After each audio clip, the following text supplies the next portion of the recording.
सानो आज के बित्ति चिसो हो? चिसो धेरै चिसो। आज हामी नि तातो तातो थुक्पा खाम न। थुक्पा? ल मेरो सानोले थुक्पा खान मन लागेछ, ल म थुक्पा बनाउँछु है त। आज चाहिँ हामी घरमै बनाएर थुक्पा खाम है। यो चाहिँ मैले पुरै घरमै बनाएको नुडल्स हो। यसलाई चाहिँ पहिला उसिने रोटीको सेपमा, अनि त्यसपछि काटिदिएको हो। अनि चपचपाएर मैले अनियन खोर्सानी सबै काटेँ। अनि त्यसपछि एउटा भाँडोमा उसको चाहिँ एउटा छुट्टै छ कि भाँडो होइन थुक्पा खाने। अनि त्यो भाँडोमा हालेँ मैले, त्यहाँ माथि टपिङ्स हालिदिएँ त्यो अघि काटेको। अनि त्यसपछि उसको फेभरेट भनेको चाहिँ एग हो कि, उसलाई एग एकदमै मनपर्छ होइन र सानो?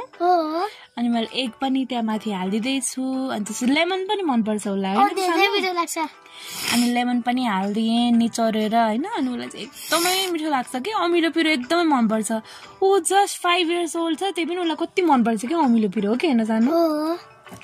अनि यसो सबै मोलेर खाँदा त कस्तो भयो सानो?